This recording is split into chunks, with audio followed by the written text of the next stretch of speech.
तुमचं सर्वांचं वेदन मॉम चॅनलमध्ये खूप खूप स्वागत आहे। तुमचा आजचा दिवस आनंदी जावो हीच मी स्वामीचरणी प्रार्थना करते। आज मी किचनमधूनच ब्लॉगला सुरुवात केली। इथे मी वरण भात करत होते कारण भाजीला काहीच नव्हतं। मग काय करू असं बऱ्याच वेळा विचार केला आणि त्यानंतर मग वरण भातावर आलो कारण वेदला पण वरण भात आवडतो आणि वेदच्या पप्पांना पण वरण भात खूप आवडतो। मग म्हटलं वरण भातच करू आणि थोडंसं बाहेर जायचा पण प्लॅन आहे आज। आता बघू कसं काय होतं। पाऊस जर नसला तर आम्हाला बाहेर पण जायचं आहे। आता बाहेर कुठे ते तुम्हाला पुढे व्हिडिओमध्ये कळेलच।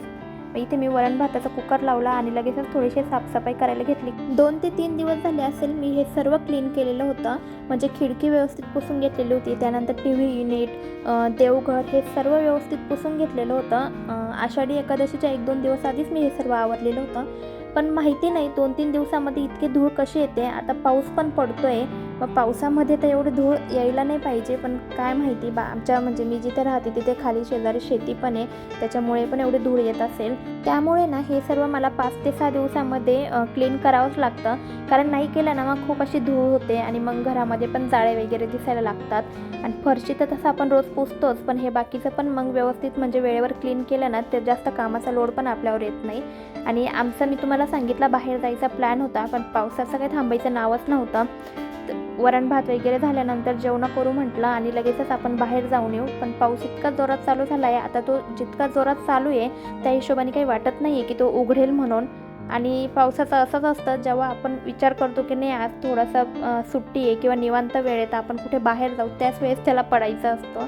पण असं पावसाचं पडणं पण गरजेचं आहे। आता बाहेर जायचा प्लॅन तर आम्ही कॅन्सल केला। वरण पण शिजलं होतं, वरणाला फोडणी दिली, त्यानंतर मी आणि वेदने आम्ही दोघांनी मिळून देवपूजा करून घेतली। आता आम्हाला ना मोरया गोसावी मंदिर आहे ना गणपती बाप्पांचं, त्या मंदिरामध्ये जायचं होतं, पण नाही पॉसिबल झालं। आणि मी सकाळी असं बोलली होती की आपण गणपती मंदिरात पण जाऊ आणि त्यानंतर ना बाप्पांना तळणीचे मोदक आवडतात तर मग मोदक पण बनवते मी, आपण मोदक घेऊन जाऊ असं। पण आता मंदिरात काही जाणं झालं नाही, मग मी आता सकाळी शब्द पण काढला होता की नाही गणपती बाप्पांसाठी मोदक घेऊन जाऊ। मग मी असा विचार केला की ठीक आहे मंदिरात नाही जाणं झालं मग घरीच आपण संध्याकाळी गणपती बाप्पांची आरती वगैरे करू आणि बाप्पांना मोदकाचा प्रसाद देऊ असं।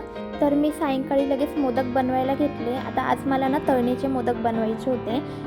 जेव्हा गणपती बाप्पा येतात ना आपल्या घरी, म्हणजे आपण गणपती बसवतो तेव्हा मी उकडीचे मोदक करत असते आणि मला खूप आवडतात ते उकडीचे मोदक करायला। म्हणजे मला ना हाताने अशा कळ्या नाही करता येत, आपण त्या कळ्या पाडतो आणि मग मोदक बनवतो ना तसं मला नाही जमत, पण मी साच्याने बनवते उकडीचे मोदक। यावेळेस मी तुमच्यासोबत ती रेसिपी शेअर करेलच, पण आज मी तळणीचे मोदक बनवणार आहे। तर तळणीच्या मोदकासाठी मी सारण कसं बनवलं ते पटकन सांगते। माझ्याकडे खोबऱ्याचा कीस होता जो दुकानामध्ये मिळतो, डेसिकेटेड कोकोनट, तो खोबऱ्याचा कीस घेतला 1 वाटीभर। त्याच्यामध्ये अर्धी वाटी गूळ किसून घेतला आणि थोडंसं तूप टाकलं, त्यामध्ये खोबऱ्याचा कीस व्यवस्थित परतून घेतला। त्याच्यानंतर गूळ टाकायचा आणि त्यानंतर थोडीशी खसखस आणि थोडीशी वेलची पूड टाकायची आणि ते व्यवस्थित परतून घ्यायचं। आता मी दुकानातलं खोबऱ्याचा कीस वापरला ना त्यामुळे ते असं पाहिजे तसं एकजीव नाही झालं। मग त्यानंतर मी मिक्सरच्या भांड्यामध्ये ना ते थोडंसं फिरून घेतलं आणि तुम्ही बघितलंच मी प्लेटमध्ये ते काढत होती सारण, तर असं मस्त एकजीव झालं। त्यानंतर मग मी गव्हाचं पीठ घेतलं। आता आपल्याला मोदक किती बनवायचे त्या हिशोबाने गव्हाचं पीठ घ्यायचं। मी इथे 11 मोदक बनवणार होते बाप्पांसाठी आणि त्याच्यामध्ये ना अगदी 2 ते 3 चमचे थोडासा रवा टाकायचा आणि थोडंसं मीठ टाकायचं। कुठल्याही गोडाच्या पदार्थामध्ये जर मीठ टाकलं ना तर त्या पदार्थाची चव आणखीन छान लागते। तुम्ही जर गोडाच्या पदार्थामध्ये मीठ टाकत नसेल ना तर एकदा नक्की टाकून बघा, तो पदार्थ खूप छान लागतो। मग त्यानंतर ना आपल्याला पाहिजे तशा छोट्या आकारामध्ये मोदक बनवून घ्यायचे। मग मी मस्त असे ना मोदक बनवून घेतले। आता मी पहिल्यांदाच कढीचे मोदक ट्राय करते, कारण मी याआधी कधी कढीचे मोदक बनवले नाही, मला तो आकार पण देता येत नाही। पण आज मी पहिल्यांदा बनवले त्याच्यामुळे थोडासा आकार मागे पुढे झाला, थोडे काही छोटे झाले, काही मोठे झाले, पण मी ते मोदक ना गणपती बाप्पांसाठी अशा आनंदाने बनवले ना त्याच्यामुळे मला खूप छान वाटत होतं आणि मला माहिती आहे गणपती बाप्पांना पण ते मोदक नक्कीच आवडले असतील। त्यानंतर वेदला पण मी मोदक खायला दिले। वेद पण आज पहिल्यांदाच तळणीचे मोदक ट्राय करणार होता आणि त्याला पण आवडले, त्याने पण आवडीने खाल्ले आणि मोदक खरंच खूप छान झाले होते टेस्टला। मी जशी रेसिपी सांगितली ना त्याप्रमाणे तुम्ही पण एकदा ट्राय करून बघा।